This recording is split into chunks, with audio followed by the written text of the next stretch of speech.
Bonjour à tous. Tout d'abord, je voudrais excuser la présidente qui est dans le fond de son lit ou à peu près. Donc, je vais essayer d'être à la hauteur de la présidente absente aujourd'hui. Chers collègues, mesdames, messieurs, nous poursuivons tout un cycle d'auditions qui a été mis en place dans le cadre de cette délégation des droits de l'enfant dédiée à la prostitution des mineurs. Avec votre audition, mesdames, messieurs, merci d'être là. Il apparaît que plus de 10 000 mineurs, estimation approximative, on va dire, seraient en situation de prostitution en France. Chiffre alarmant et pourtant sans doute sous-estimé. Je voudrais commencer par saluer l'action récente d'enquêteurs de mon propre département d'élection, qui est le Maine-et-Loire, où 5 individus, la semaine dernière, viennent d'être mis en examen dans le cadre d'une affaire de proxénétisme de mineurs en bande organisée, après une alerte de l'aide sociale à l'enfance. Près d'une dizaine de jeunes filles étaient prostituées dans toute la France, et cette affaire nous rappelle une fois de plus la fréquence du lien de causalité entre proxénétisme et mesures de placement chez un mineur. Pour lutter contre ce fléau, le plan national gouvernemental de lutte contre la prostitution des mineurs de 2021 prévoyait dans un de ses axes la mise en place d'une plateforme dédiée à l'écoute et au suivi des situations de mineurs victimes de prostitution. C'est chose faite depuis le 3 avril 2023, ça a mis un petit peu de temps. Ce service est assuré par l'intermédiaire du 119, ligne ouverte également aux parents et aux professionnels. 43% des appelants étaient issus du cercle familial, 20% issus des professionnels de l'enfance, contre seulement 4% des appels provenant des mineurs. Il me semble que ce phénomène doit collectivement nous interroger à l'heure d'une sexualisation accrue de la société. Lorsqu'on voit qu'un tiers des moins de 12 ans a déjà été exposé à la pornographie, le sujet doit nous toucher de manière importante. Un autre dispositif téléphonique existe, le 116 30, numéro d'appel européen dédié au cas de disparition des mineurs. Dans un rapport de 2023, vous répertoriez 40 989 signalements de disparition de mineurs en France, soit plus de 110 enfants signalés disparus chaque jour. Bien qu'en baisse de 5,1% depuis 2022, ce chiffre n'en reste pas moins préoccupant. En France, le ministère de la Santé en a confié la gestion à la Fondation Droits de l'enfance. Avec cette plateforme, vous accompagnez les parents ou responsables d'enfants disparus avec un suivi juridique et un soutien psychologique. Les mineurs fugueurs sont des proies rêvées pour les réseaux.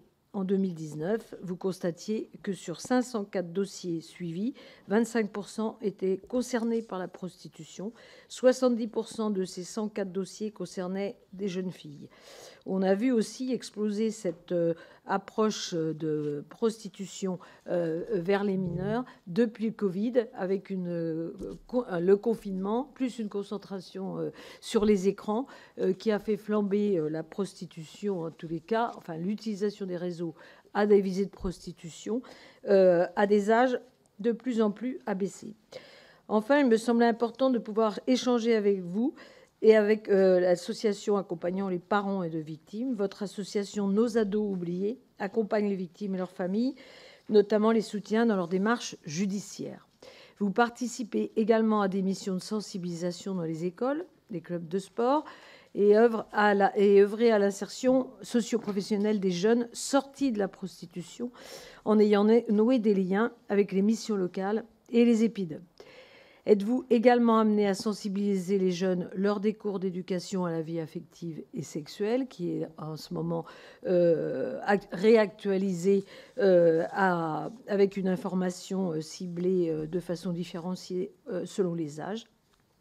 Je souhaiterais savoir comment vous travaillez tous ensemble, comment mieux sensibiliser les jeunes à vous contacter, puisqu'il y a cet accès téléphonique simplifié. Et est-ce que la multiplicité des numéros d'appel est une source de difficulté ou pas? Et pensez-vous ou menez-vous des actions avec les collectivités territoriales et l'aide sociale à l'enfance pour ce qui s'agit de la prévention et de la prise en charge de ces mineurs en situation, bien sûr, de prostitution, mais de fois de pré-prostitution. L'état du droit actuel est-il suffisant pour vous? L'approche par le biais de la lutte contre la traite des êtres humains est-elle aussi suffisamment développée, tout comme la pénalisation des clients? Et aussi, a-t-on un accès via l'utilisation des mineurs et de la prostitution dans le cadre de la lutte contre les trafics de drogue, la consommation, mais aussi la vente? Et comment arrivez-vous à travailler sur la libération de la parole des jeunes qui sont plutôt dans le déni de la sensation d'être victimes et de leur famille? Et quid de la récidive dans la suite de la prise en charge? Voilà ce que je voulais faire comme propos introductif et les premières interrogations qui ne manqueront pas d'être complétées par celles de mes collègues. Dans un premier temps, je vous propose de prendre la parole pour un propos liminaire un peu synthétique du fait de votre nombre, mais c'est important que vous puissiez vous exprimer, et qu'ensuite on procède au questionnement de mes collègues. Je vous laisse la parole. Je ne sais pas dans quel ordre vous voulez le faire. Allez-y.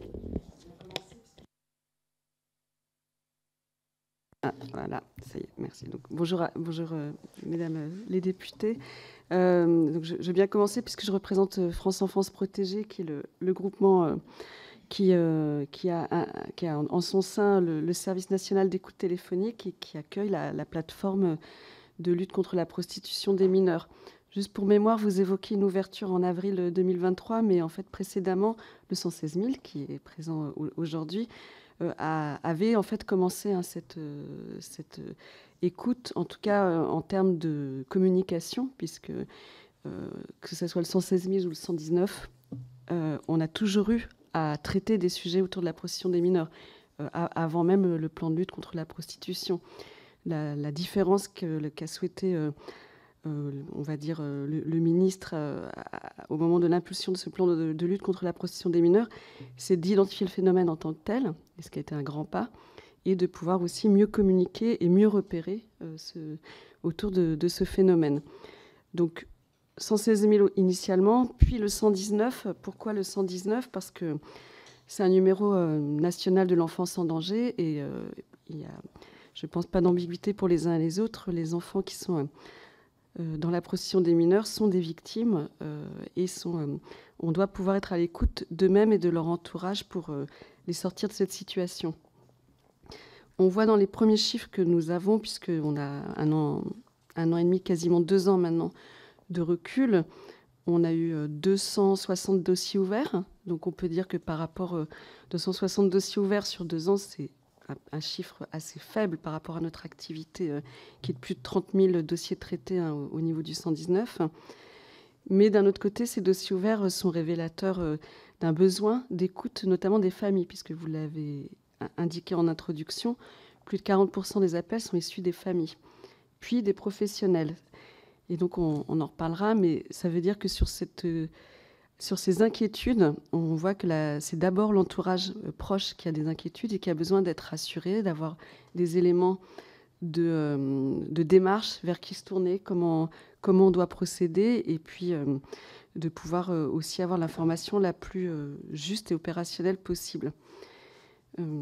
Sur l'ensemble, on pourra revenir après dans le détail sur un certain nombre de données, mais ce qui est intéressant à voir, c'est que sur un même dossier ouvert, on peut avoir plusieurs informations préoccupantes, c'est-à-dire que contrairement au reste de notre activité du 119, où on a une alerte et on oriente vers la CRIP au niveau départemental, sur ce suivi prostitution des mineurs, on est sur une forme de suivi de dossier et de traitement du dossier, ce qui est un vrai questionnement pour nous, puisque théoriquement, ce service national d'accueil téléphonique est censé orienter vers le local, donc vers les départements, l'aide sociale à l'enfance et les CRIP en première intention, ou vers d'autres experts quand il s'agit de problématiques particulières.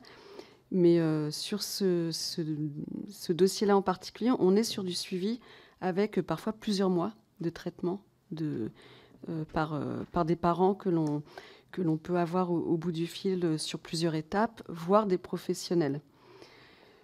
La question de pourquoi si peu d'appels, parce qu'on pourrait se dire 260 appels, c'est peu finalement par rapport à l'ampleur du phénomène.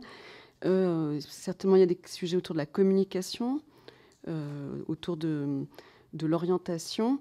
Et puis, vous l'avez très bien exprimé, c'est aujourd'hui une question qui reste complexe, puisque le jeune lui-même ne se sent pas en danger. Et vous avez eu d'autres auditions qui l'ont mieux exprimé que ce que je pourrais l'exprimer aujourd'hui. Mais en tout cas, c'est une vraie difficulté aujourd'hui de pouvoir identifier ce phénomène qui n'est pas une violence comme les autres. On a l'habitude, nous, au SNATED, de traiter des violences diverses, de toute nature et des négligences. C'est vrai que sur la prostitution des mineurs, on peut dire que c'est un sujet qui est un peu à part.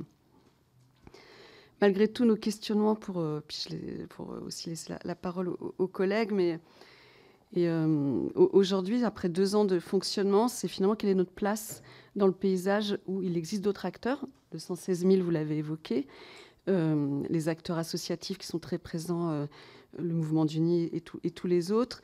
Et puis, finalement, surtout, la question de la place des départements, qui localement devraient prendre en charge les situations. Et un des points d'étonnement que l'on a, donc je suis accompagnée de Pascal Vigneron, qui est le directeur du SNATED, c'est aujourd'hui le fait qu'on a des professionnels, y compris de l'aide sociale à l'enfance, qui nous appellent, comme s'ils n'avaient pas la ressource locale, comme s'ils n'avaient pas le point d'appui localement pour prendre la bonne orientation auprès d'une jeune fugueuse, par exemple, d'un foyer.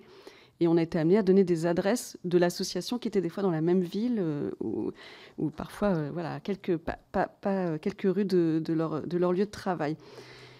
Donc, un gros sujet pour nous d'avenir, c'est vraiment le lien avec les départements. On va faire une réunion bientôt avec l'ANDAS et l'ANDEF, donc les associations qui représentent les directeurs enfance-famille et les DGA Solidarité, parce qu'on souhaite mieux comprendre l'articulation et quelle est notre place entre le niveau national et le niveau local. Le deuxième sujet, qui nous avait été confié à l'époque dans la réflexion sur le plan, c'est la cartographie nationale. Et là, on vient d'en reparler récemment avec la Direction générale de la cohésion sociale. Il se trouve que l'association Droits de l'enfance fait déjà une cartographie et qu'il nous semble qu'il faut qu'un seul acteur soit sur ce cartographie nationale. Elle a aussi tout un dispositif sur des ressources à disposition des acteurs, et je crois qu'il ne faut pas qu'on soit en doublon sur ces questions-là, mais en complémentarité. Et sur le troisième volet sur lequel on était attendu, c'était les actions de sensibilisation. Et là, par contre, on pense qu'on a aujourd'hui un vrai effort à faire. On a publié des podcasts dont le taux d'écoute est relativement bon, mais on pense qu'on pourrait faire mieux. Et surtout, au-delà des actions de sensibilisation, il nous semble qu'aujourd'hui, il faut qu'on puisse donner aux professionnels de la protection de l'enfance, quel que soit leur lieu de travail, et à l'ensemble des acteurs, des référentiels de prise en charge.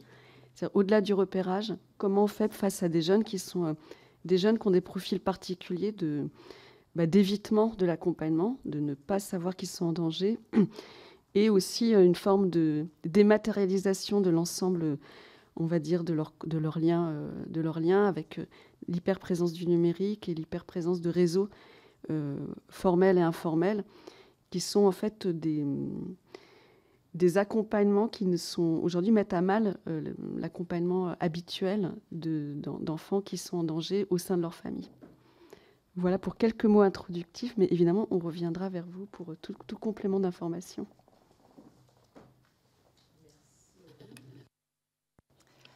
Bonjour à toutes et à tous. Sarah Benmara pour l'association Nos Ados Oubliés, association qui intervient essentiellement en Occitanie et dans la région sud, comme vous le disiez tout à l'heure, auprès des mineurs en situation de prostitution, mais également de leurs proches et de leurs familles qu'on considère comme étant co-victimes de la situation. Notre objectif, c'est vraiment de proposer un accompagnement global, donc à la fois la reconstruction au niveau psychologique, l'accompagnement juridique, et je laisserai Maître Debuisson en parler car il est mieux placé que moi à ce niveau, et l'insertion socio-professionnelle. Dans l'accompagnement de ces victimes, on a bien évidemment mis à jour énormément de freins, nécessairement quand il s'agit de mineurs âgés de 12 à 14, 15 ans. Pour la réinsertion socio-professionnelle et pour le retour à l'école, il y a un véritable sujet à aborder. Également sur toute la partie sensibilisation, et à la fois la sensibilisation à ne pas devenir victime de prostitution, mais à ne pas non plus devenir client ou auteur de proxénétisme. Et par la suite, c'est aussi la sensibilisation à tout ce qui peut être conduite pré-prostitutionnelle. Et on pourra revenir dessus par la suite. Je te laisse, Pierre. Bonjour à toutes et à tous. En tant qu'avocat de l'association Nos ados oubliés, mais aussi en tant qu'avocat d'une autre association pour laquelle il y a des dénominateurs communs, c'est l'association Les Ailes de l'INSEE, qui a été fondée par la mère de l'INSEE, cette jeune collégienne qui s'est suicidée en raison de harcèlement scolaire et dont je défends les intérêts depuis le début. Évidemment, les éléments que vous avez évoqués tout à l'heure sont l'INSEE. L'INSEE, effectivement, il y a des éléments qui sont extrêmement importants. Et un dénominateur commun évident, c'est celui de la surexposition des jeunes aux réseaux sociaux, à la difficulté, voire l'impossibilité nationale de pouvoir endiguer la diffusion de certaines informations qui sont catastrophiques pour les jeunes. Et les moyens qui pourraient être donnés d'un point de vue juridique, d'un point de vue légal, d'un point de vue financier, pour créer un véritable rapport de force avec des réseaux sociaux, notamment TikTok et Instagram. Moi, j'ai eu l'occasion d'en parler avec Madame Macron, avec à l'époque Monsieur Barrot, quand il était ministre du numérique. Ils attendaient beaucoup des mesures européennes qui devaient être mises en place. J'ai été plus sceptique et malheureusement, je crois que la suite nous a donné raison, puisque encore aujourd'hui, il est quand même assez délirant de voir, je parle uniquement du cas de l'INSEE, que des comptes tels que l'INSEE est enfin morte puissent prospérer des mois après la mort de l'INSEE et que le gouvernement français soit totalement incapable d'endiguer ce genre de choses. On voit la même chose avec des jeunes qui sont victimes de prostitution et qui sont captés par des réseaux de proxénètes ou ce qu'on appelle des sortes de golden boys, des jeunes garçons qui vont prendre attache avec eux via les réseaux sociaux et qui vont aussi ensuite diffuser des vidéos ou des photographies, et l'impossibilité là aussi de faire disparaître ce contenu illicite qui peut prospérer en ligne pendant des mois, voire des années. L'autre difficulté, vous l'avez dit aussi, c'est le fait qu'il y a un problème de pénalisation des clients. On n'a pas les statistiques exactes, mais on estime qu'il y a moins de 1% des consommateurs, des clients de ces jeunes proxénètes qui sont mineurs, qui sont traduits en justice. Évidemment, ça demande plus de moyens. Nous savons que concernant la question des moyens, ça a posé des problèmes, hein, puisque les ressources financières sont limitées.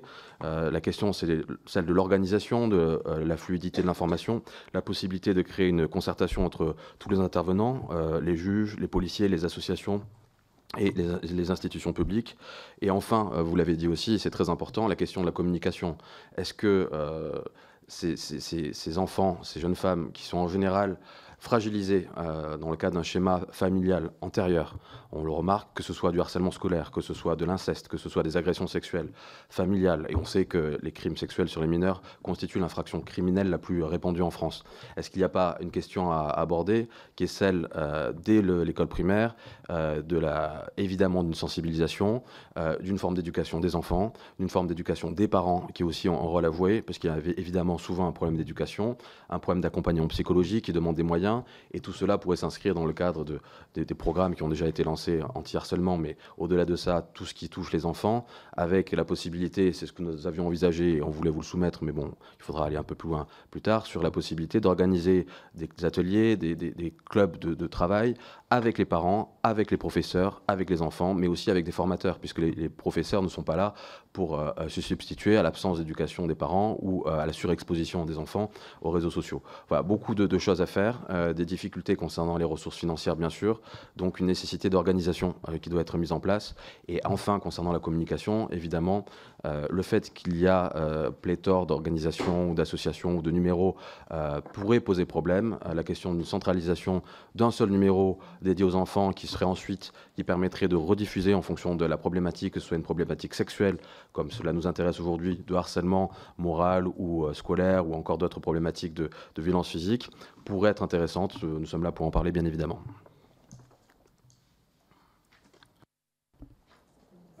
Bonjour, bonjour à toutes et à tous. Un grand merci déjà pour l'invitation pour cette audition. Donc moi, je suis Sandrine Pépi, je suis la directrice du 116 000 enfants disparus, mais plus largement des programmes nationaux de la Fondation Droits d'Enfance, qui inclut ce dont a parlé Madame Orban-Paris, le programme PARé, qui s'occupe de la cartographie et du maillage territorial. Dont je vais peu parler, mais je vais quand même le mentionner. En tout cas, vous avez déjà dit pas mal de choses sur le 116 000, donc je ne vais pas revenir dessus sur le numéro d'urgence. Nous, notre porte d'entrée, c'est les disparitions, la fugue. On n'a pas une porte d'entrée via la prostitution des mineurs, mais notre pratique, et je laisserai parler ma collègue juste après, nous a amené à beaucoup se questionner sur cette problématique, parce que énormément de conduites à risque étaient liées à la fugue, se trouvait être l'exploitation sexuelle et toutes les conduites qui étaient autour. Donc sur ces questions-là, nous, notre mission à nous, c'est vraiment la question des disparitions, le soutien à la parentalité, c'est quand même notre première mission, avec l'appui aux professionnels, et on accompagne aussi... on peut soutenir en retour de fugue les mineurs qui le souhaitent. À cela, c'était pas suffisant, donc il fallait ajouter des missions de prévention auxquelles on travaille beaucoup dans les collèges, lycées, principalement Île-de-France, mais aussi établissements de protection de l'enfance, à sensibiliser les professionnels, mais aussi les jeunes quand c'est possible sur ces questions-là, mais toujours en partant du même axe, la fugue. C'est notre porte d'entrée quand même sur ces questions-là, et c'est là où on vient en complémentarité de ce qui a été dit. On vient pas se substituer ou faire ce qui se fait déjà par d'autres structures, on vient compléter en tout cas à notre niveau. Et d'ailleurs, quand on intervient sur la question de la prostitution, en tout cas au titre du 116 000 enfants disparus, on vient travailler la question de la fugue et liée à l'exploitation sexuelle. Je tiens vraiment à insister là-dessus parce que c'est vraiment important. Ça faisait partie des choses auxquelles on a participé lors du groupe de travail de Madame Champrenault, justement, en 2020, qui a donné lieu au premier... plan de lutte, mais au deuxième aussi, là, qui vient mettre une mesure sur l'amélioration quand même de la prise en charge des mineurs en situation professionnelle pendant la fugue et lors du retour de fugue. Et pour nous, ça, c'est très important, et c'est pour ça qu'on va beaucoup insister sur cette question-là. Puis après, il y a la partie formation et sensibilisation qui est importante des professionnels, police, gendarmerie quand même, parce que vous avez parlé des signalements tout à l'heure, c'est eux qui reçoivent ces signalements-là, donc il y a beaucoup de formation à faire sur ces questions-là, tant à la prise du signalement, au retour de fugue, mais aussi professionnels de la protection de l'enfance, PJJ, mais aussi éducation nationale.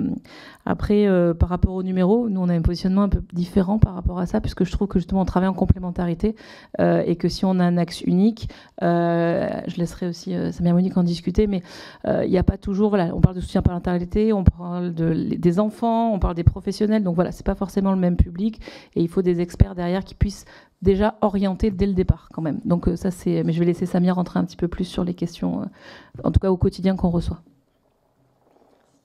Bonjour. Alors, pour commencer déjà... Voilà. Bonjour.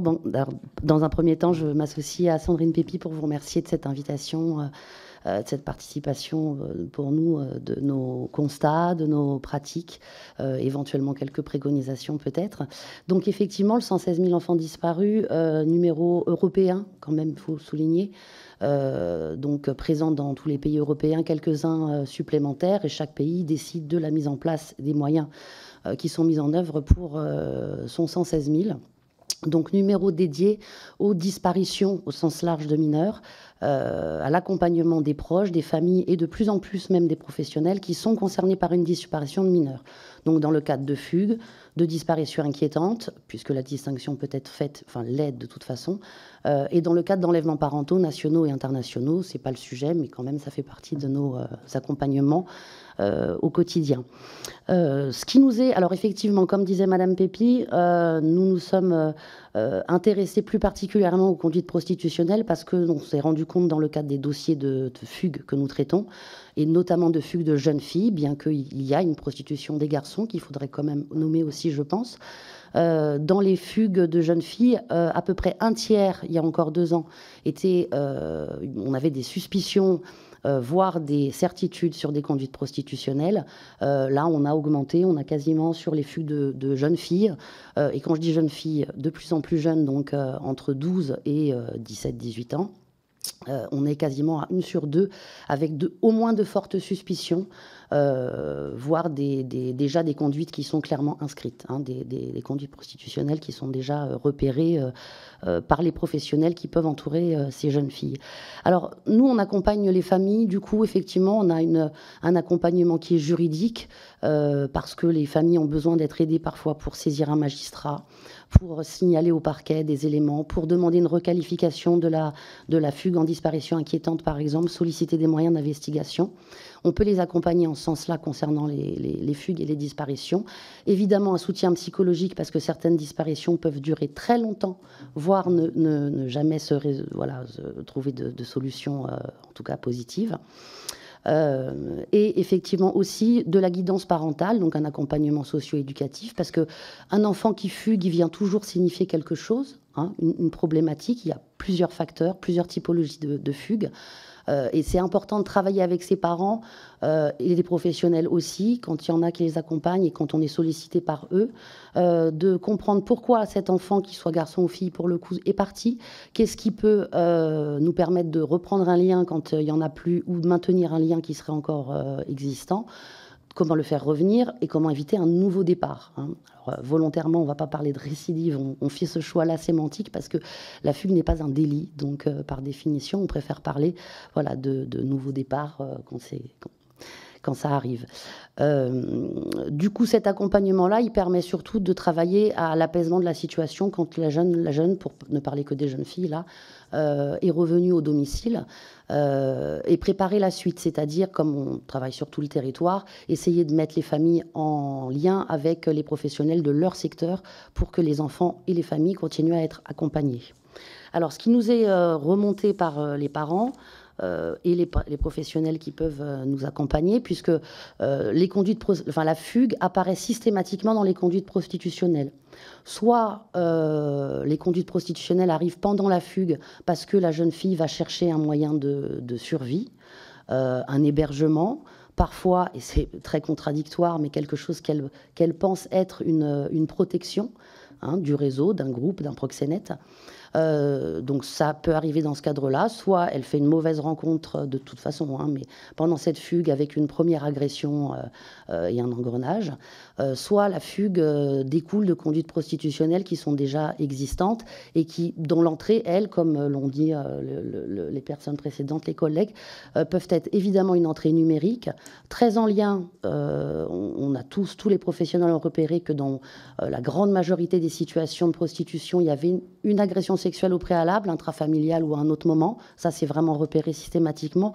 Et je rejoins tout à fait Monsieur Debuisson sur la question du harcèlement, qui est malheureusement encore beaucoup trop minimisé. On a même des parents qui nous appellent en nous disant « ma fille était un petit peu harcelée ». Moi, je ne sais pas ce que ça veut dire « un petit peu harcelée ». Ce que je sais, c'est que ça a un impact toujours très important sur les enfants, surtout sur ces questions d'envoi de vidéos, de photos, et avec l'intelligence artificielle et les montages qui sont possibles, on peut même déjà s'inquiéter de la suite avec des pratiques qui n'auront même pas été mises en acte, mais qui finalement vont amener à cette fameuse réputation, hein. Et on sait que pour les adolescents, c'est quelque chose qui est insurmontable, hein, d'avoir une réputation. Donc, ils n'ont pas le choix, hein, ils se retrouvent piégés, on est dans quelque chose de l'ordre du guet-apens, même quand il n'y a pas eu d'agression, et même quand on est dans une famille aimante, accompagnante, hein. Parce que ça, c'est important aussi de le signaler. Les profils de ces jeunes filles sont issus de tous les milieux sociaux. Contrairement à ce qu'on a pu penser ou dire à certaines époques, elles ne sont pas forcément issues de l'aide sociale à l'enfance. Par contre, et ça, c'est très important de le noter, surtout ces derniers mois, ce qui se passe, c'est que quand une jeune fille fugue, et c'est bien normal, la fugue est une mise en danger qui nécessite la saisine du juge des enfants, la protection de l'enfance, on a une possibilité d'OPP, hein, de placement. Ce que les proxénètes et le système prostitutionnel a très bien compris, parce que souvent ils ont le système prostitutionnel, c'est un réseau pédocriminel, mais avant tout criminel, donc il fonctionne comme tous les autres, hein, et il s'engouffre dans les failles du système.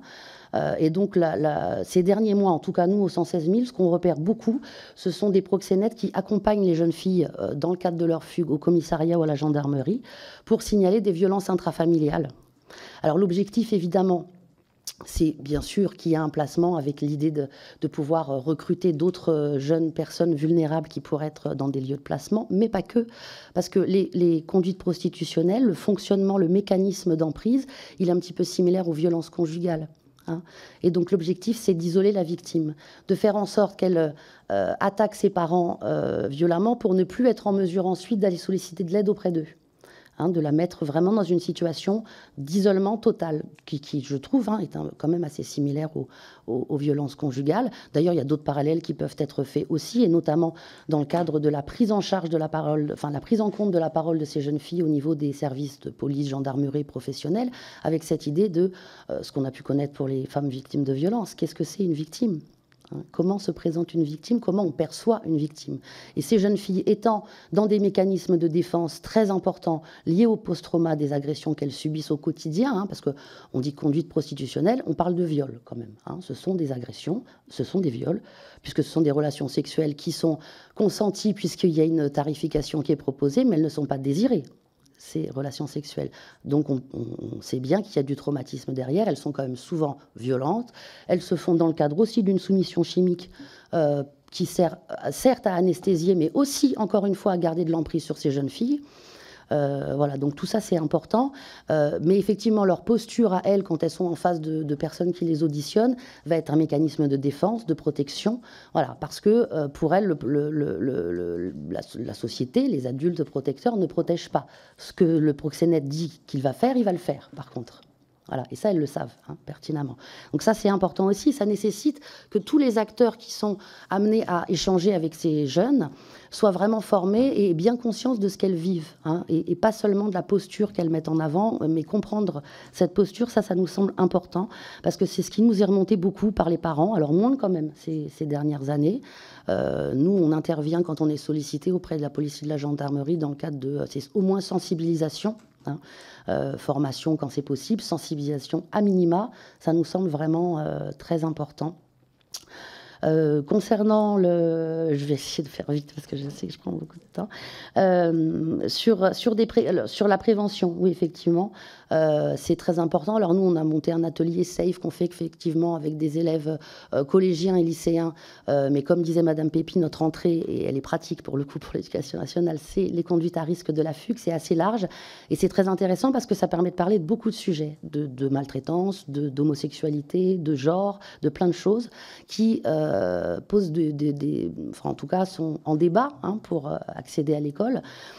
Donc nous, si on avait quelques préconisations, ce serait effectivement que cette prévention et que ces ateliers concernant la sexualité soient effectivement mis en place par des professionnels, probablement extérieurs et formés, de manière à ce qu'on puisse répondre aux enfants. Parce que la question, là, elle n'est pas tellement de savoir comment on va négocier avec la société ou avec des parents qui auraient peur. La question, elle est, les enfants ont des questions, ils veulent des réponses. Donc, on a deux possibilités. Soit on leur apporte des réponses adaptées à leur âge, à leur sensibilité et correctes. Soit on laisse d'autres gens, d'autres personnes y répondre. Et là, on a le risque que ce soit effectivement des personnes issues de l'industrie de la pornographie, issues des réseaux de prostitution et de délinquance.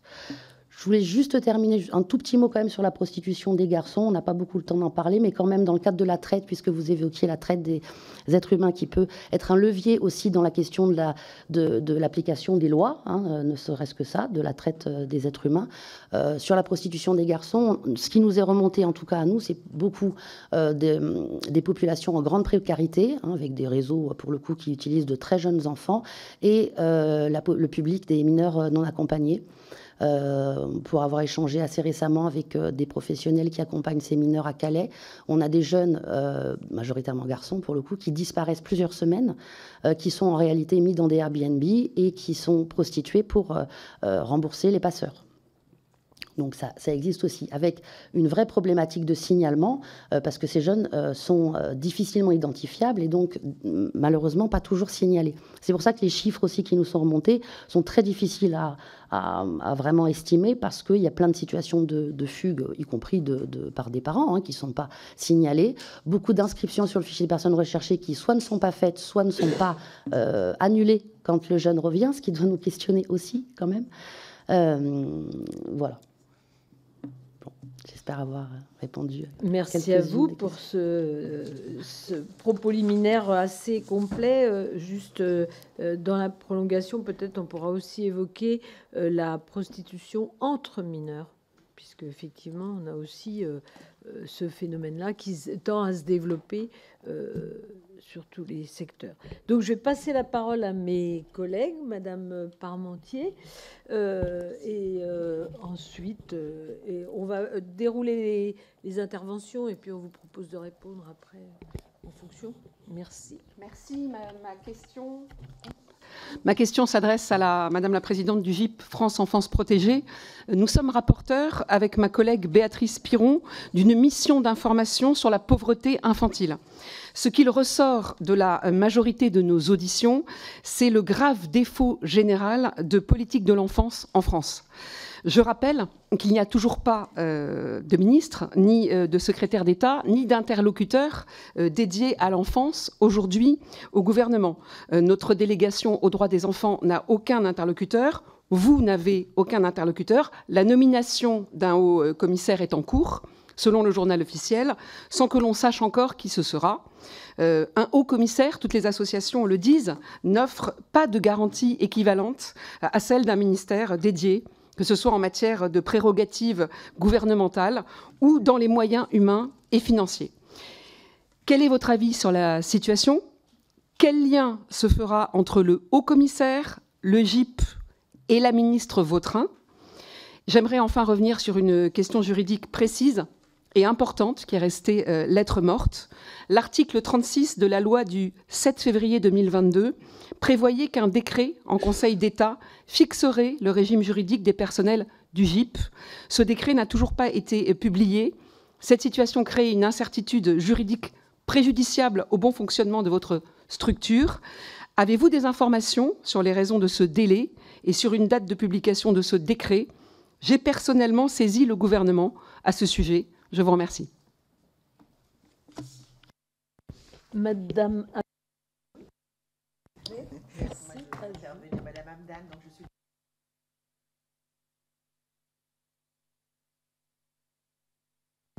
Alors, je recommence. Donc, je suis Zaya Hamdan, députée de la 2e circonscription de la Somme et membre de la délégation des droits de l'enfant. Je suis travailleuse sociale. Donc, je travaillais une 40aine d'années dans la protection de l'enfance, protection judiciaire de la jeunesse et dans le médico-social. Et c'est vrai que tous ces sujets m'intéressent et m'interpellent particulièrement. Merci tout d'abord pour votre présentation et pour votre engagement. Votre engagement auprès des familles, auprès des enfants et auprès des professionnels également que vous accompagnez, que vous éclairez, on va dire, de votre expertise tous les jours. Moi, j'avais une question toute simple à vous poser à chacun de vous. Si vous aviez une mesure et une seule, alors j'en ai entendu quelques-unes, effectivement, mais s'il y en avait une seule qui, pour vous paraît pertinente à mettre en place et sur laquelle on pourrait légiférer de suite pour améliorer justement l'accompagnement des enfants, des parents et des professionnels. Voilà, je sais qu'elle n'est pas très facile, mais merci. Merci. Est-ce qu'il y a d'autres questions qu'on prenne dans la foulée ou non ? Non. Donc, je vous laisse les réponses. Moi, j'aurais quelques questions subsidiaires, mais sauf si vous y répondez dans vos propos. Merci. Alors, je vais répondre à Madame la députée. Alors déjà, je ne suis pas présidente de France Enfance Protégée, c'est Florence Dabin, Oui, mais je vais pouvoir comme ça me cacher derrière le fait que je ne peux pas répondre politiquement. Non, mais c'est donc Florence Dabin, la présidente du Maine-et-Loire et vice-présidente à Département de France qui préside le GIP. Mais en tout cas, sur la question de la gouvernance, puisque c'est ça que vous posez comme question et qui a un impact évidemment sur la manière dont on mène les politiques publiques, il est vrai que le turnover des ministres et la place de la protection de l'enfance qui a pu être à géométrie variable. Si on regarde depuis 3 ans, c'est il y a un côté vertigineux, en fait, sur voilà, ce passage parfois directement auprès du Premier ministre, directement... Enfin, voilà, ce qui met à mal, en fait, le portage des sujets. En fait, le problème est finalement qu'on a des sujets qui sont sur la table, qui, je pense, pour beaucoup, sont pertinents.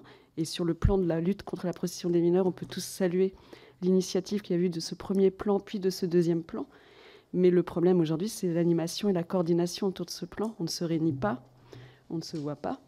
Vous nous invitez aujourd'hui, on se voit, c'est bien. Et j'ai vu le défilé des autres auditions. Et finalement, ce qui peut être dommage, c'est que ça empêche une forme de continuité de la politique publique et sur des sujets que mes voisins peuvent, par exemple, porter. C'est vrai que l'interministériel et le fait qu'il y ait une dynamique partagée entre des ministères de la justice, du numérique, des solidarités, etc., on voit bien que ça peut permettre une meilleure cohésion, en tout cas, de la réponse. Et face à ça, comme on n'a pas de cohésion aujourd'hui, pas, on va dire, une politique qui est portée, on voit bien que sur le terrain, l'impact au niveau local, c'est comme une forme d'élitement, le mot est peut-être fort, mais en tout cas d'interrogation sur le qui fait quoi. Le fait d'être perdu, on n'aide pas les enfants, quoi, si je résume ça comme ça. Avec un enjeu majeur, parce que moi j'étais de l'autre côté, j'étais en département puis à l'État. Je pense qu'aujourd'hui le dialogue État-département doit être vraiment au cœur de la gouvernance, et il existe peu ce dialogue. Puisque sur le sujet sur la lutte contre la prostitution des mineurs, aujourd'hui, la responsabilité première, c'est l'aide sociale à l'enfance qui doit être en première prise en charge avec des décisions judiciaires. Donc, il y a le rôle de la justice. Mais on voit bien qu'aujourd'hui, il n'y a pas d'animation non plus de ce dialogue. Donc, si on peut souhaiter qu'une chose, c'est que le haut-commissaire, quel qu'il soit, puisqu'a priori, il sera nommé demain en Conseil des ministres, puisse en tout cas relancer cette dynamique et ces lieux d'échange. Que souhaiter ça. Sur le sujet qui concerne moi, l'audition qu'on a aujourd'hui, c'est-à-dire le cadre d'emploi du personnel de France Enfance Protégée, c'est en cours, mais aujourd'hui, les agents ont... Oui, après, c'est l'idée, comme toute maison commune qui est faite de plusieurs additions de services qui viennent d'opérateurs différents, de portages différents. C'est comme on harmonise, mais bon, on va y arriver. Mais aujourd'hui, les agents ont je dirais, un cadre d'emploi qui leur permet d'agir. Et l'interrogation, aujourd'hui, c'est plutôt une harmonisation, mais qui n'est pas si simple, puisqu'on a des personnes issues de l'État, des collectivités et beaucoup de personnes en CDI au sein de France Enfance Protégée, donc qui pour certains viennent du secteur associatif, mais on y travaille. Si je vous pose la question, c'est parce qu'ils m'ont posé la question. Je me doute. Peut-être c'était sur la mesure que vous vouliez... Mais je pense que j'en parlerai moins bien parce que je crois que les voisins à côté de moi seront vraiment plus à même. Et en tout cas, ce qu'on pressent tous, c'est que la question du numérique est vraiment majeure. Mais par contre, la question aussi de l'éducation du côté des familles est aussi majeure. Et l'accompagnement à la parentalité, alors je ne sais pas si ça doit relever de la loi d'ailleurs.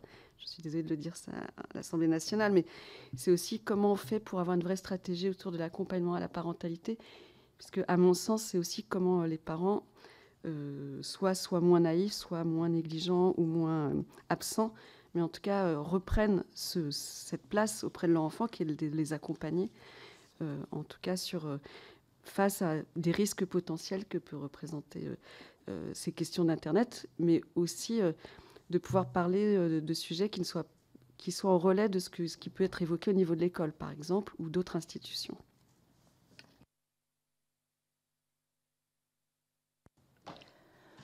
En mesure phare, on pourrait en débattre, on pourrait en parler pendant des heures. Je pense que la première, la plus simple, la plus logique serait déjà dans un premier temps d'appliquer le code pénal. Il est bien fait, il existe, il est là. Il n'y a qu'à faut que... Je laisse Pierre pour la seconde. Appliquer le code pénal, absolument. Moi, je le vois, en tant qu'avocat, j'ai des victimes qui viennent me voir dans le cadre d'affaires criminelles, même des adultes ou des mineurs, de viol par exemple. Le fait d'attendre 1 an avant que la personne qui a été identifiée comme étant l'auteur d'un viol puisse être placée en garde à vue ou interpellée, c'est quelque chose qui se banalise énormément aujourd'hui. Et c'est totalement délirant parce qu'on parle d'état de droit, mais on sait qu'on a des difficultés financières, on doit essayer de trouver des solutions et de composer avec ça, mais attendre 1 an avant qu'une personne qui a été identifiée soit entendue par des policiers, et c'est pas un cas isolé. Les procédures durent entre 6 mois, 8 mois, 1 an et demi, et pendant ce temps-là, non seulement la victime n'est pas reconnue en tant que victime, elle ne peut pas se reconstruire, elle se sent en danger, elle est en danger, et l'auteur peut continuer à multiplier des actes absolument abominables.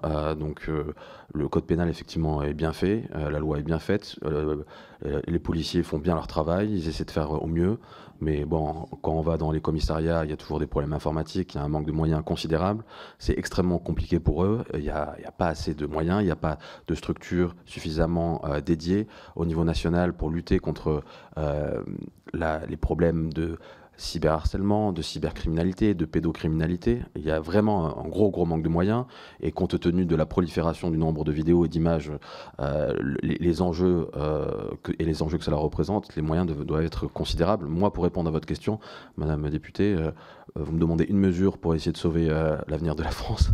Je coupe Internet. C'est très clair. Je suis avocat, je reçois une candidature de stagiaires par jour, Bac+2, Bac+3, Bac+4, Bac+5, des futurs avocats, peut-être des futurs députés, des futurs médecins. Les 80% ne savent plus écrire en français. Et c'est directement la conséquence des réseaux sociaux. La surexposition dès l'âge de 2-3 ans des enfants aux réseaux sociaux, à Internet, est une catastrophe.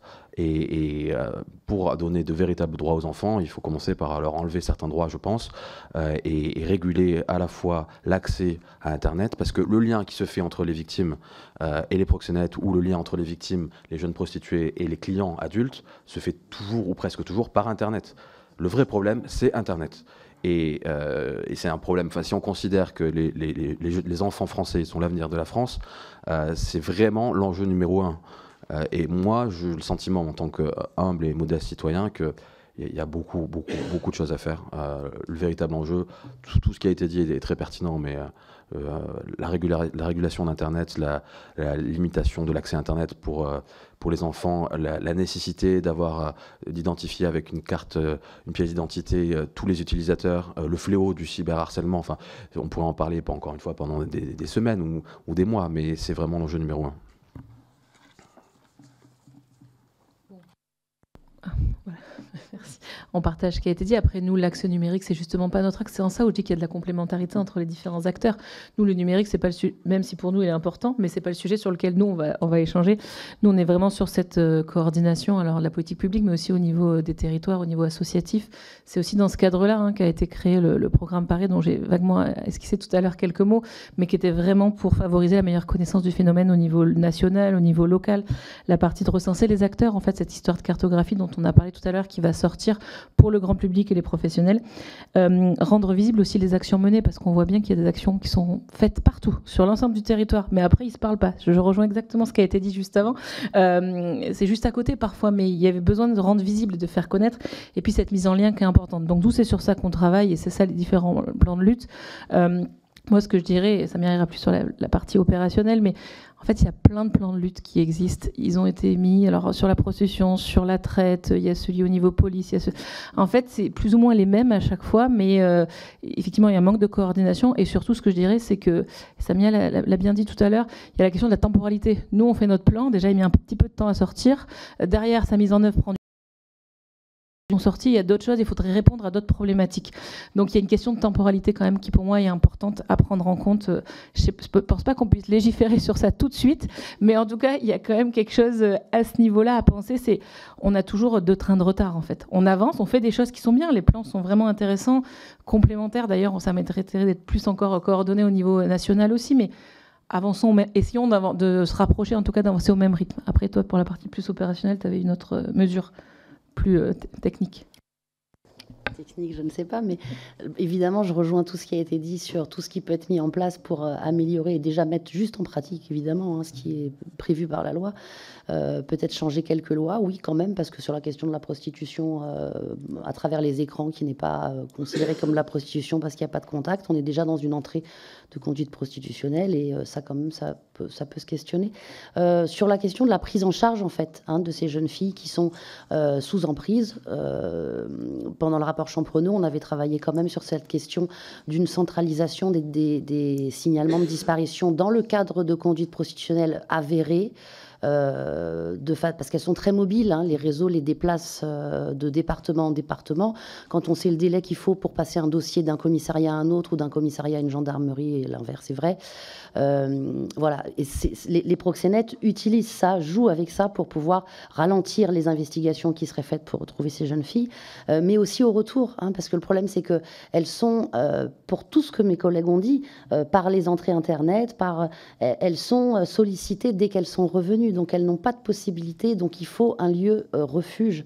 L'aide sociale à l'enfance peut mettre en place, mais ça demande des moyens, des séjours de rupture, ça demande aussi quand même une adhésion du jeune, ça on ne peut pas passer à côté, et du soin évidemment, parce qu'il y a ces conduites, ces consommations. Mais la possibilité, justement, parce que tout à l'heure j'évoquais cette question des OPP qui sont prises quand des proxénètes accompagnent des jeunes filles pour se plaindre de leurs parents, il y a encore une fois, c'est la temporalité qui ne fonctionne pas. Le délai est trop long entre le moment où l'enfant, on a cet OPP, il est placé dans le secteur, alors qu'ici il était éloigné, déjà ça limiterait le fait que les proxénètes puissent retourner chercher cet enfant directement sur son lieu de placement, parce que c'est ce qui est fait, concrètement, les policiers le disent aussi. Donc il y a une possibilité de déplacer cet enfant d'un département à l'autre, ce qui vaut aussi pour la délinquance, les réseaux de délinquance stupéfiants, etc., qui entraînent de plus en plus de très très jeunes enfants. Je fais un guillemet parce que quand même ça me semble important, et c'est les mêmes fonctionnements. Donc pouvoir éloigner cet enfant, là on le protège. Si on l'éloigne, qu'il n'est plus visible par les proxénètes, on peut l'éloigner et accéder peut-être dans ce cas-là à sa parole. Donc ce serait plutôt une préconisation, voilà, de terrain, de peut-être centraliser pour avoir tout de suite l'idée que cette jeune fille, elle est dans telle ou telle situation parce qu'elle a été repérée comme telle auparavant, et de voir comment la mettre en protection, ce que font certaines associations, mais dans le cadre d'une OPP, par exemple là, avec une audition très rapide des parents qui sont mis en cause, parce que en tout cas, dans toutes les situations que nous, on a accompagnées récemment, et vraiment, il y a une augmentation de cette pratique-là, les parents ont systématiquement été, les plaintes ont été classées sans suite, il n'y avait aucun élément, mais ce bref temps de quelques heures, quelques jours où la jeune fille se retrouve placée en SAU ou en MEX, profite aux proxénètes, profite clairement au système prostitutionnel. Madame Ozen qui est arrivée à une question à poser, puis moi je poserai les miennes après. Oui, merci. Oui, j'ai une question à poser, mais vous avez peut-être déjà répondu, alors du coup c'est pas évident. Merci Madame la Présidente. Ma question s'adresse à Monsieur Pascal Vigneron, directeur du Service national d'accueil téléphonique pour l'enfance en danger.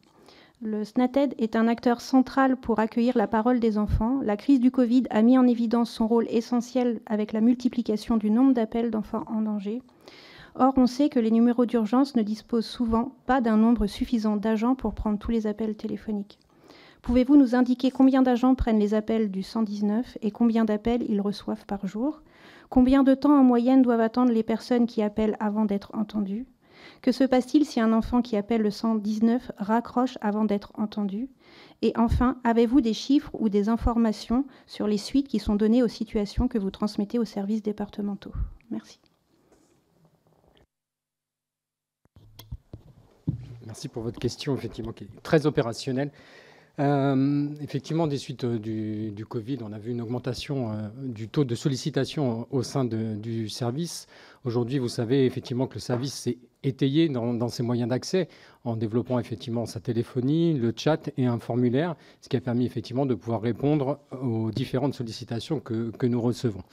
Pour vous répondre sur un plan salarial, aujourd'hui, on travaille avec 40 écoutants qui ne sont pas tous à temps complet. Ils sont à 100% à temps incomplet, d'ailleurs, pour l'ensemble de l'équipe, ce qui correspond environ à 30 ETP.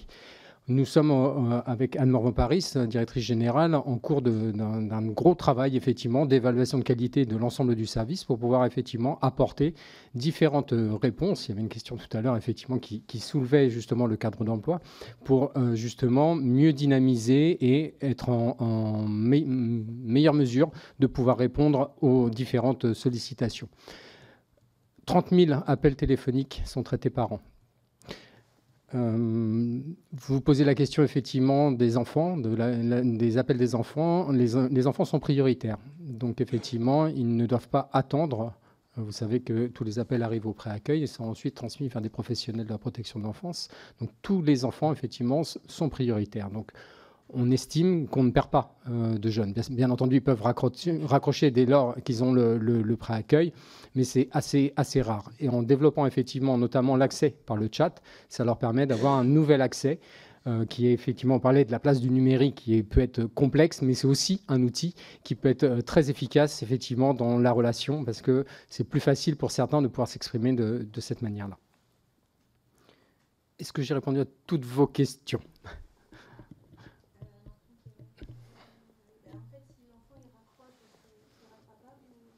Aujourd'hui, il n'y a pas de rappel par rapport à un numéro qui va s'identifier.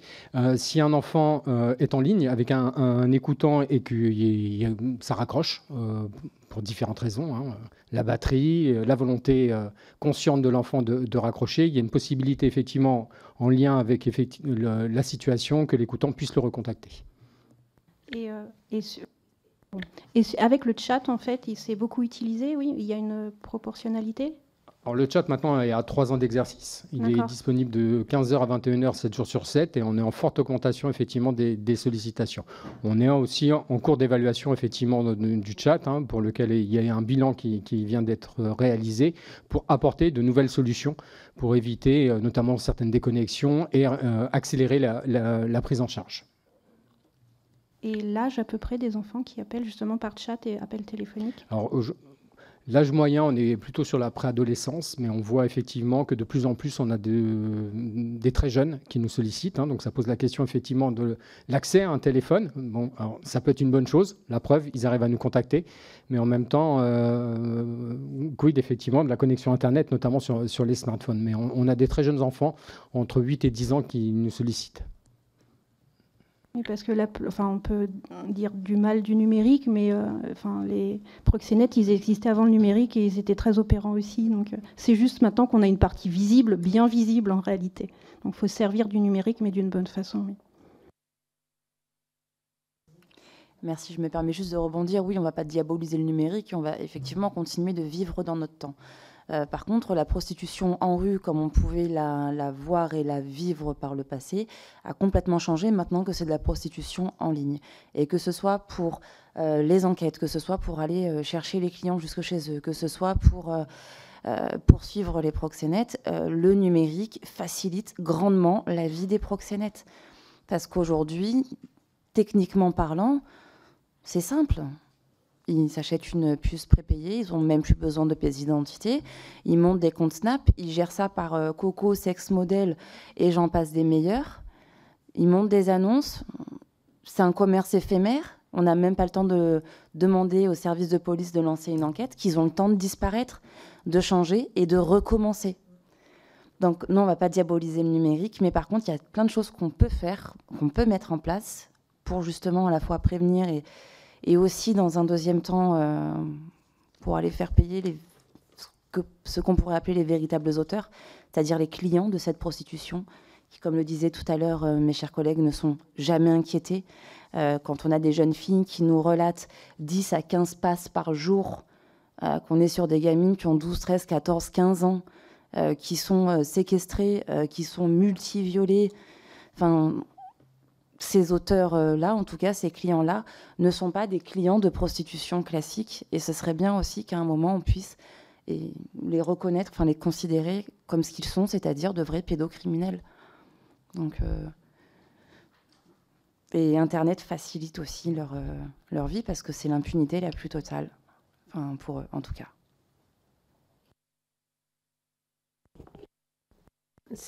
Je vous rejoins sur cette pédocriminalité, elle s'exerce à une vitesse beaucoup plus rapide qu'auparavant, avec des réseaux qui sont effectivement démantelés, remontés, réactivés très très vite. Et du coup, c'est vrai que c'est beaucoup plus difficile à attraper, entre guillemets, même si c'est signalé, mais dans le délai du signalement et puis d'aller chercher la personne, c'est beaucoup trop long. Alors moi, j'avais une question sur vous avez abordé tout à l'heure le soutien à la parentalité. Or, on en fait, je dirais, depuis longtemps, dans de nombreuses structures. D'ailleurs, peut-être que c'est un peu trop dilué. Chacun en fait un bout là où il est. Sauf qu'aujourd'hui, on n'en voit pas forcément des bénéfices. Alors, est-ce que le contenu est adapté à la réalité d'aujourd'hui? Je ne sais pas, parce que effectivement, les facteurs de risque sont plus importants. Mais je trouve qu'on a quand même du retard par rapport à cet accompagnement qui a évolué effectivement avec le numérique, mais pas que, sur la responsabilité des parents, sur l'éducation. Et je ferai le lien avec l'éducation, effectivement, dont vous avez parlé en milieu scolaire, où là, on voit bien qu'à chaque fois qu'on veut modifier un peu le programme, on a, comme par hasard, un ensemble de parents ou d'associations, de collectifs qui s'insurgent en disant « Mon Dieu, qu'est-ce qu'on va faire comme information à mes enfants? À quel âge? De quoi on va leur parler ?» Les mêmes parents qui ne font pas le job, entre guillemets, c'est-à-dire qu'ils n'en parlent pas chez eux. Donc, on voit bien qu'à chaque fois, c'est très, très compliqué d'avancer. Moi, je suis d'accord avec vous sur la multipartenaire dans le bon sens d'intervention dans les écoles avec des gens formés, avec des vocabulaires adaptés. Donc, je crois mais c'est assez difficile à mettre en œuvre. Et puis, je reviendrai sur la cybercriminalité. Pour avoir visité le centre parisien là, de la petite équipe de la police, vous ressortez pas indemne. Hein. C'est épouvantablement difficile à supporter, avec des gens qui vont jusqu'à... Enfin, c'est nos limites. Et ça demande quand même aussi une formation extrême de la police, parce que c'est des réseaux et c'est très très compliqué et on a toujours du retard à l'embrayage malgré tout par rapport à ce qui se fait.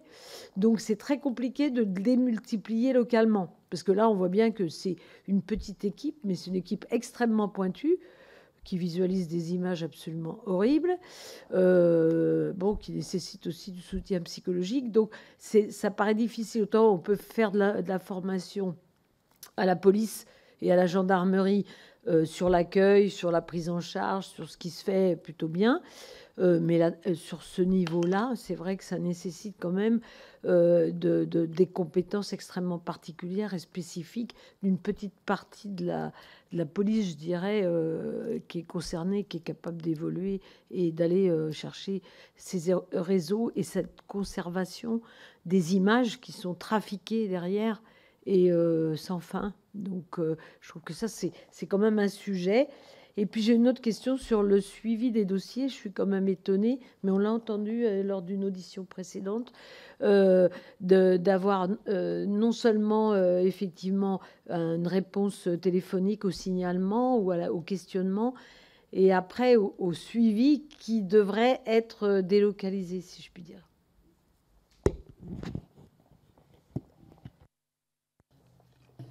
Peut-être sur la parentalité, on n'est pas les uns les autres forcément directement impliqués sur la mise en œuvre de cette question qui, pour moi, relève d'abord des lieux où sont les parents, c'est-à-dire dès la maternité, en fait, et puis après l'école.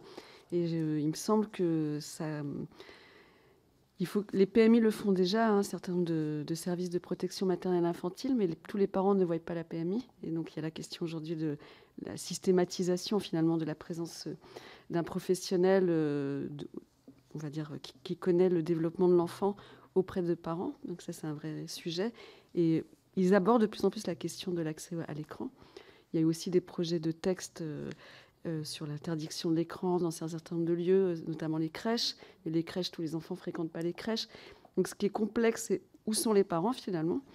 Et un des endroits, c'est certain que l'école, c'est quand même un des endroits où on peut, on va dire, aborder le plus simplement possible auprès des familles ces questions-là. Mais il est vrai que je ne suis pas sûre que les enseignants puissent leur demander tout. En fait, à un moment, il faut qu'ils soient certainement avec des bons mots, des bons exemples, la manière aussi de savoir comment on peut filtrer. Et voilà, il y a un certain nombre aussi de choses un peu techniques finalement à connaître sur les risques aujourd'hui autour de ces accès numériques. Et aussi, je redis, d'enlever de la naïveté, c'est-à-dire que même si son enfant n'a pas de portable, il aura accès à de l'image pornographique. Enfin, donc, ça sera le portable du copain. Voilà, donc il faut... Et ça, ces programmes éducatifs vis-à-vis des parents, en France, on n'a pas développé aujourd'hui beaucoup de choses. Il y a des pays voisins et je pense qu'on pourrait prendre des modèles sur ce qui se passe peut-être ailleurs pour le coup. Je me permets, pour la peine, il y a quelque chose qui existe en France et qui est plutôt bien fait, qui a été expérimenté sur plusieurs départements. C'était à l'initiative aussi des travaux de Boris Cyrulnik sur les 1000 premiers jours, qui a été mis en place par les CAF, et c'est l'accompagnement dans la parentalité des 3 mois de grossesse aux 2 ans de l'enfant. Et là sont abordées toutes les questions relatives à la parentalité, vraiment dans sa globalité.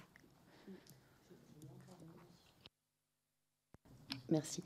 Sur la question du soutien à la parentalité, de la guidance parentale, nous, on travaille ça dans les suivis de dossiers auprès des familles qu'on accompagne. Il faut, moi, je pense que la multiplication, que ce soit des numéros ou des services, elle n'est pas forcément négative. D'abord parce que les gens savent bien s'emparer de ce qui existe sur leur secteur et les enfants savent bien repérer aussi les différents professionnels dès lors qu'on leur en parle à l'école. Ça, c'est encore une fois, comme je sais plus vous le dire tout à l'heure, il faut que nous, adultes, on décide de ce que les enfants doivent savoir pour se protéger, pour se mettre en protection, plutôt que de laisser d'autres leur apporter des réponses. Ça me semble important. Par rapport à la parentalité, tous les territoires ne sont pas égaux en termes de structure. Donc il peut y avoir des maisons des adolescents parfois qui sont très éloignées du lieu de vie de parents. Donc ça a un intérêt aussi qu'ils aient accès à des numéros qui puissent les accompagner au moment où ils en ont besoin. Le téléphone a cette particularité-là aussi, un accès peut-être un petit peu plus facile au moment où on en a besoin. Donc ça, c'est utile. Il y a plusieurs pistes, plusieurs lignes téléphoniques qui proposent du soutien à la parentalité. Mais encore une fois, de toute façon, la formation globale, la sensibilisation beaucoup des personnels scolaires, oui, mais dans le cadre, par exemple, de réunions de bassin, d'assistants sociaux, au commissariat pour l'accueil, bien sûr, avec l'aide des intervenants sociaux en commissariat et en gendarmerie, qui sont très développés maintenant. Ces professionnels pourraient même d'ailleurs travailler à l'audition du retour du mineur et de ces jeunes filles quand c'est difficile pour le policier de se retrouver en face d'une jeune fille qui a une posture un peu compliquée. Tout ça, c'est des pistes à travailler, mais qui suppose que tout le monde soit un petit peu au même niveau de compréhension et de repérage. Voilà, de compréhension et de repérage sur qu'est-ce que c'est qu'un enfant qui ne va pas bien et qui pourrait se mettre en danger de cette manière-là, en tout cas.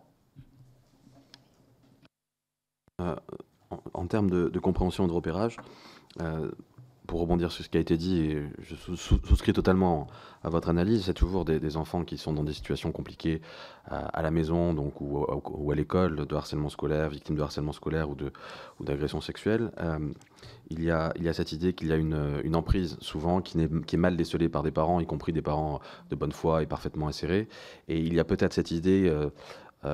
dans le prolongement du plan interministériel justement qui avait été lancé à notre initiative, à l'initiative de Madame Borne par rapport à l'affaire l'INSEE, l'idée de la création d'un référent dans toutes les écoles, dès l'école primaire jusqu'au collège, un référent qui serait dédié justement à signaler des comportements inadaptés, des problèmes au sein de l'école. Je crois que nous l'avons abordé avec plusieurs partenaires, une idée assez intéressante, et des enfants qui ne choisiraient pas forcément d'être le référent, qui pourraient être auto-désignés de façon arbitraire ou au hasard dans chaque classe, et qui pourraient justement faire remonter des informations au niveau des directeurs des écoles, au niveau des directeurs des collèges, créer une forme de coordination encore plus efficace avec les services de police et de justice, et cela s'inscrit aussi aussi à l'échelle nationale, dans cette nécessité que vous avez évoquée tout à l'heure, forcément de créer à minima un secrétariat dédié à l'enfance, enfin un secrétaire d'État dédié à l'enfance ou un ministère, puisque c'est quand même un enjeu, encore une fois, qui est capital, et une nécessité aussi de créer pour les problématiques liées à l'enfance une cohésion entre ce ministère que nous appelons de nos voeux et le ministère de la Justice, le ministère de l'Éducation nationale, le ministère de l'Intérieur, puisque effectivement il y a beaucoup de choses à préparer, et cette question de la prévention, elle commence à notre sens dès l'école primaire et ensuite au collège.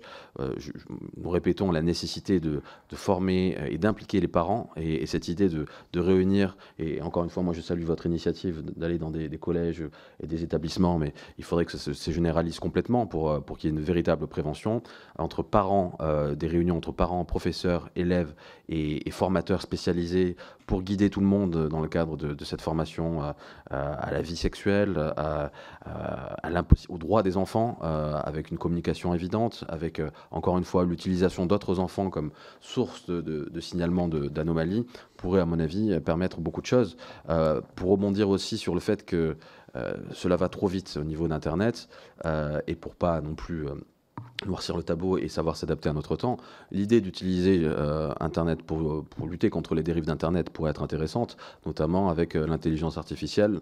Il est évident qu'il doit y avoir des recherches approfondies qui doivent être faites pour épauler les policiers spécialisés à aller plus vite, à diffuser des informations par rapport à des comportements suspects, notamment à des pédocriminels ou des personnes qui seraient en contact avec des enfants, et des messages d'avertissement qui seraient largement suffisants déjà pour réduire le risque de passage à l'acte. Et la création de pôles judiciaires spécialisés avec un peu plus de moyens pourrait être aussi quelque chose de tout à fait intéressant. Je vais juste rebondir sur l'exemple de Marseille, parce que pour la peine, on travaille pas mal sur les Bouches-du-Rhône aussi, où le parquet, la brigade des mineurs, les associations locales, le département travaillent main dans la main dans le cadre du CLPDR pour justement endiguer. Pas endiguer, hein, sur Marseille, on a mais en tout cas, voilà, on travaille très bien tous ensemble. Et je tiens à remercier une des vice-procureurs de Marseille qui fait un travail remarquable sur son territoire, qui se déplace aussi régulièrement dans le commissariat. Le travail remarquable d'un groupe spécialisé qui existe à Marseille depuis 2019, un groupe Proxo. C'est une unité composée d'hommes et de femmes qui est exclusivement dédiée à la prostitution des mineurs sur Marseille. Et donc, voilà, on a des territoires en France qui se donnent les moyens et qui trouvent les moyens d'aller chercher des solutions pour ce fléau. Et je trouve que c'est bien aussi de les mettre en avant.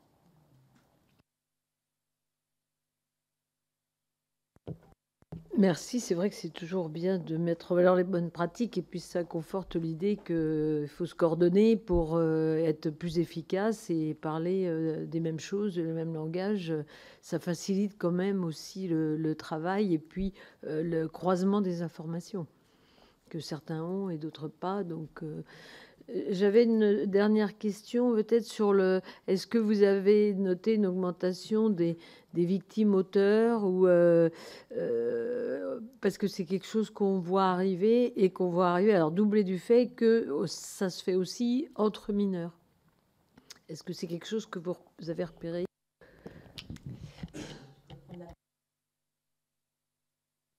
Merci. Oui, c'est effectivement un phénomène qu'on a repéré. Après, quand on prend la prostitution, en tout cas le phénomène prostitutionnel dans son ensemble, un mineur qui est en situation, qui est victime de prostitution, n'a que très rarement, et je pense que mes collègues seront d'accord avec moi là-dessus, ils ont très rarement un parcours linéaire. On a souvent des victimes qui vont par la suite devenir rabatteuses, qui vont par la suite peut-être redevenir victimes sur un autre réseau, pour finir par devenir proxénètes elles-mêmes en recrutant et en facilitant la prostitution. Donc on a ce premier cas de figure, et on a aussi la prostitution entre mineurs, et là on va faire peut-être le lien avec le trafic de stupéfiants, où on voit des jeunes de plus en plus jeunes à la fois devenir guetteurs, à la fois devenir charbonneurs, à la fois prendre les armes et partir sur des réseaux. Au niveau du proxénétisme, c'est la même chose. Sauf qu'ils le disent eux-mêmes, c'est beaucoup plus simple, parce que de un, ils prennent moins de risques. moins de risques en leur chair parce qu'ils ne sont pas dans la rue à risquer de se prendre des balles, mais aussi ils risquent moins cher devant la justice. Parce qu'aujourd'hui, pour aller jusqu'au procès et pour les faire condamner, c'est la croix et la bannière, et ça, ils en ont conscience et ils en jouent. Et donc oui, là aussi, on a de plus en plus de mineurs qui se retrouvent proxénètes, quoi. C'est un phénomène qui est assez récent ou qui monte en puissance Moi, je dirais qu'il monte en puissance. Peut-être pas spécialement un phénomène récent, hein, mais qui monte en puissance depuis, qui est en plus d'autant plus accentué depuis la Covid et depuis qu'ils ont découvert que sur Internet, il pouvait se passer des choses formidables. Oui, effectivement, tout à fait, je rejoins complètement. Alors ça a toujours existé de toute façon, puisque les réseaux, comme les réseaux de stupéfiants, comme tout réseau criminel, c'est pyramidal. Donc on a les entrées et la victime essaye de monter pour avoir un statut, entre guillemets, qui serait plus privilégié. Et dans le cadre de la prostitution, c'est faire moins de passes, voire pas du tout. Hein. Et c'est aussi sous le coup de menaces, sous le coup de pression. On a quand même beaucoup de témoignages, et je pense que mes collègues de nos ados oubliés qui sont en lien avec les jeunes filles ont ce type de témoignages. Ce sont des jeunes filles qui peuvent être emmenées par les proxénètes devant l'école de leur petite sœur, quand elles veulent pas quitter le réseau, hein, où les proxénètes clairement leur disent bon bah si tu restes pas, on sait où elle est ta petite sœur, on ira la chercher. Et n'oublions jamais, il me semble qu'on parle d'enfants, hein. Ce sont des adolescents, ils sont pas outillés comme des adultes, ils n'ont pas la capacité de prendre le recul que peut-être nous, adultes, on va prendre sur la question des menaces qui seraient pas forcément mises à exécution. Eux, ils en voient tous les jours qui sont mises à exécution. Donc, leur réalité, c'est si je ne fais pas, je vais. Et effectivement, ils vont monter dans ce schéma pour aller recruter parce qu'elles y sont contraintes. Et une jeune fille qui est accusée de proxénétisme, 2 semaines avant, elle était de l'autre côté. Elle était victime, considérée encore comme victime. Donc, ce sont des victimes auteurs. Il faut les considérer comme des auteurs qui ont été victimes et qu'on a rendus auteurs et qui vont effectivement à leur tour reproduire si on n'arrête pas ce schéma-là, effectivement. Merci. Je ne sais pas s'il y a d'autres questions. Est-ce qu'il y a des choses que vous que vous aimeriez rajouter dans cette audition?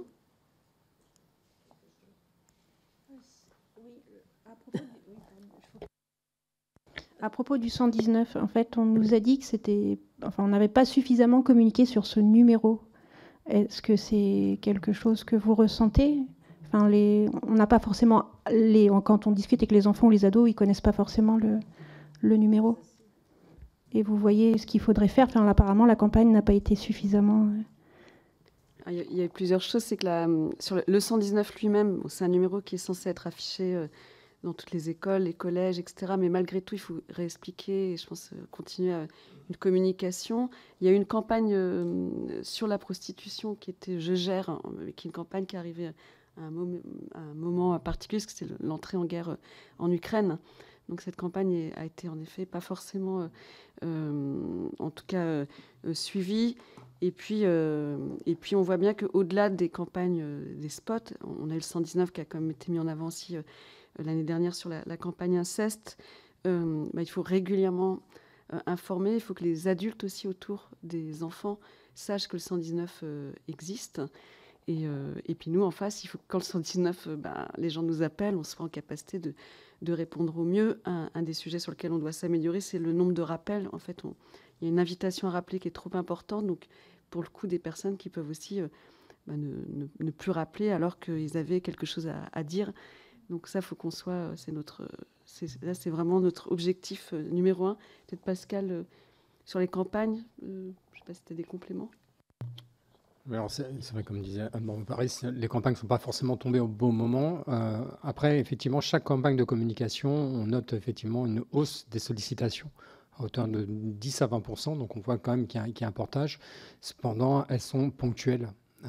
Et ça ne s'inscrit pas effectivement dans l'inconscient des uns et des autres et dans la continuité. Je pense que mes collègues de terrain pourront aussi le confirmer. Il y a aussi tout un élément pédagogique. L'affiche en elle-même, elle doit être, d'ailleurs c'est dans le cadre de la loi, hein, elle est contrainte d'affichage dans tous les lieux susceptibles d'accueillir du public mineur. allons voir effectivement à droite à gauche. Régulièrement, elle n'est pas affichée, hein, et dans différents ministères, hein, et services publics. Donc ça peut être questionnant, mais en même temps, il faut faire preuve aussi de notre côté, peut-être de plus de pédagogie pour faciliter effectivement l'accès et la compréhension de ce numéro. Qu'est-ce qu'on fait, comment on le fait, et vers quoi effectivement ça peut concourir. Juste parce qu'on intervient quand même, nous, un petit peu dans les collèges et les lycées, avec une bande dessinée qu'on a créée pour eux, hein, sur laquelle on travaille pendant l'atelier et qu'on leur remet individuellement à la fin, avec justement tous les numéros, hein, qui sont importants pour eux. Le numéro du 119, il est, en tout cas, quand on questionne les enfants dans le cadre de ces ateliers, c'est le numéro qui revient le plus, qui est le plus connu des adolescents. À ce moment-là, même si des fois ils peuvent confondre avec le 911, ça peut arriver, mais ils arrivent toujours à retrouver. Par contre, ce qui est plus étonnant, c'est qu'ils ne repèrent pas, et même au lycée, alors que ça fait un moment qu'ils sont dans leur établissement scolaire, certains n'ont toujours pas repéré le bureau de l'assistante sociale, le bureau de l'infirmière scolaire, et les dispositifs qui existent à l'extérieur d'écoute jeunes, tout simplement, de maisons des adolescents, quand même, c'est la référence, hein, départementale. Et pour avoir discuté souvent avec les personnels scolaires lors de ces ateliers, quelques établissements mettent en place des permanences de maisons des ados qui viennent une fois par semaine, une fois par mois dans les établissements, à la fois pour les élèves, pour répondre à toutes leurs questions, évidemment, mais aussi pour les parents, des permanences qui sont dédiées aux parents. Et ça, c'est intéressant, encore une fois, notamment dans les territoires plus étendus, dans lesquels les maisons des ados sont peut-être moins accessibles pour des gens qui ne seraient pas véhiculés, qui seraient en difficulté pour se déplacer. Ça, par exemple, ça pourrait être des préconisations, enfin, en tout cas des solutions très rapides à mettre en place, qui ne coûtent pas très cher et qui permettraient d'avoir tout de suite, pour les enfants, je rejoins Monsieur Debuisson, qui est avocat, donc c'est son métier, mais l'accès aux droits. Il faut que les enfants connaissent leurs droits. Ça, c'est vraiment essentiel. Et dans le cadre de ces ateliers, ou dans n'importe quelle intervention, mais c'est aux adultes d'apporter aux enfants des explications sur leurs droits pour qu'ils ne soient plus victimes de personnes qui vont aller contre leurs droits. Pour rebondir, j'ai l'occasion de prendre la parole. Donc pour moi, c'est quand même très important à titre personnel. Je martèle cette nécessité vraiment d'imposer. Vous avez évoqué les contre-pouvoirs des associations de familles, etc. Je crois vraiment qu'il faut l'imposer dès l'âge de 6, 7, 8 ans, de ces ateliers qui doivent se généraliser dans tous les établissements scolaires, qui doivent être, encore une fois, un lieu de convergence entre les parents, les enseignants, les formateurs spécialisés et les élèves, parce que effectivement, le seul moyen de communiquer efficacement, c'est de répéter. Des campagnes, et vous venez de le dire, c'est mathématique. Une campagne va durer quelques semaines, quelques mois, il va y avoir un pic d'activité, puis quelques mois plus tard, ça va baisser. Il faut qu'il y ait une répétition. Cette répétition, elle doit s'inscrire, à mon avis, chaque année, avec un atelier obligatoire qui doit s'inscrire dans un programme éducatif de l'éducation nationale et qui doit s'imposer à tous les établissements et à tous les élèves et à tous les professeurs, et qui devrait peut-être même devoir intervenir 2 fois par an, et encore une fois, englober au-delà de la notion qu'on évoque aujourd'hui, évidemment, des risques de prostitution, toutes les formes de violation des droits des mineurs. Et avec le fait de marteler l'existence du 119, du 116 000, de toutes ces associations, de toutes ces structures qui sont dédiées aux enfants, la connaissance de toutes ces difficultés et l'incitation, encore une fois, à dénoncer et à signaler tous les dysfonctionnements et tous les traumatismes qui ont été vécus par ces enfants pour que les choses puissent évoluer avec efficacité. Juste pour conclure par rapport à cette intervention, pour en avoir fait quand même plusieurs en Ile-de-France, on n'a jamais eu d'enfants qui n'étaient pas contents de l'intervention, qui étaient choqués par les éléments qu'on avait pu apporter. Ils ont un questionnaire à remplir à la fin de l'atelier et la réponse commune, systématique, c'est « on est content d'avoir pu parler de choses comme ça avec des adultes ». Donc les parents inquiets, les meilleures personnes à mon sens pour les rassurer, ce sont leurs propres enfants. Donc si les enfants sont contents de ce qu'ils ont pu avoir comme information, ça se passera bien, je pense, aussi auprès des parents. Donc c'est peut-être de faire à l'envers, hein. Commencer par la nécessité, c'est les enfants, allons-y, apportons-leur, comme on leur apporte de l'enseignement, apportons-leur des connaissances sur leurs droits et de façon peut-être large, plus générale, hein, sans pointer particulièrement la sexualité, et ça permettra d'accéder aux enfants et qu'eux accèdent à des connaissances suffisantes pour se protéger. Et après, l'imposer, oui, effectivement. Nous, juste peut-être pour finir, en l'occurrence, c'est ce qu'on fait dans le Var. Et quand on intervient pour faire de la sensibilisation, on intervient à la fois sur... on ouvre tout le champ des possibles. Donc on intervient sur... on sensibilise sur les violences sexuelles, l'inceste, la prostitution dans les classes de collège et de lycée. Mais par contre, on intervient aussi sur le harcèlement, le cyberharcèlement, sur le droit, sur la question de l'intime, sur... Toutes ces questions-là sont abordées et vraiment dans des ateliers. Et à chaque fois, on s'adapte à l'âge des enfants qui sont face à nous. On y va avec une armada de psy pour pouvoir recueillir la parole de l'enfant, parce que rien de pire que de les entendre, de les écouter sans vraiment les entendre. Et donc, du coup, c'est vraiment une prise en charge globale qui est faite dès cet instant-là. Et voilà. Une dernière réflexion. On a beaucoup parlé effectivement de l'éducation nationale, de la sensibilisation des enfants, mais il me semble aussi important de prévoir la sensibilisation et la formation de plus large majorité effectivement de professionnels qui sont en contact des enfants. On constate de plus en plus, on a de plus en plus de sollicitations de professionnels qui sont extrascolaires, qui sont issus du paramédical, du médical, qui n'ont pas de formation dans leur programme, qui n'ont pas forcément de sensibilisation, qui ne savent pas vers qui se tourner. On a régulièrement des orthophonistes qui nous appellent, on a des infirmiers qui nous appellent. Donc ça questionne effectivement sur les contraintes. Il y a des évolutions dans le cadre des accueils collectifs de mineurs, avec des obligations aujourd'hui dans le cadre du BAFA et BAFD de sensibilisation de ces jeunes professionnels qui vont arriver sur le terrain. Des professionnels plus aguerris, quelque part, par des études supérieures, ne sont pas sensibilisés à tout ça. Et je pense qu'il faut aussi qu'on élargisse, ce qu'on disait un petit peu tout à l'heure, sensibiliser finalement l'ensemble des professionnels et l'ensemble des citoyens sur cette question-là, pour pouvoir effectivement travailler sur la notion de prévention. Dès lors, effectivement, qu'on va repérer les premiers signaux d'alerte, on peut là intervenir. Et on voit bien effectivement que dans le cadre de la prostitution, dès lors qu'on tombe dedans, c'est très difficile d'en sortir. Donc plus vite on va arriver, plus vite on est en capacité effectivement de pouvoir justement la collaborer avec l'ensemble des partenaires. Et juste pour reprendre effectivement ce que vous disiez sur Marseille, il y a la métropole de Lyon qui a monté effectivement une collaboration entre les différents acteurs institutionnels justement pour croiser les regards et croiser les pratiques, mais également... Les services de police ont constaté des éléments, le service du département d'autres, l'ARS, etc. Et ça, c'est effectivement des choses qui fonctionnent a priori bien.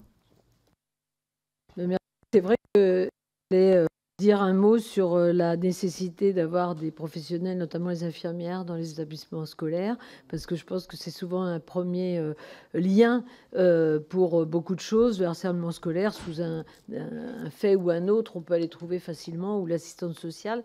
Mais c'est vrai que là aussi, on ne peut pas mettre tout dans la formation initiale, mais dans de la formation continue, je dirais, ça permet d'appréhender mieux ces sujets-là. Et puis sur l'info sur les droits, c'est vrai qu'on a entendu la défenseure des droits en audition la semaine dernière, qui effectivement insistait aussi sur le fait que les enfants connaissent leurs droits de manière adaptée à leur âge, mais qu'on puisse effectivement les informer de ce qui est possible et de ce qui est impossible par rapport à leur vie à eux et leur intégrité aussi. Donc ça, c'est excessivement important. Donc merci à vous, en tous les cas, de vous être déplacés, de nous avoir éclairés sur le sujet. Et puis, bravo pour le travail que vous engagez aussi et que vous faites au quotidien. Et puis nous, on va essayer d'œuvrer. C'est vrai que l'instabilité politique n'est pas très aidante et qu'on espère malgré tout avoir un haut commissaire qui travaille en interministériel si possible, parce qu'on voit bien que c'est nécessaire pour aussi entraîner un peu tout le monde et coordonner aussi ce qui a été mis en place, qui est aujourd'hui en stand-by souvent sur les territoires, alors qu'on a grand besoin d'avancer rapidement, mais efficacement. Merci à vous et bonne fin d'après-midi.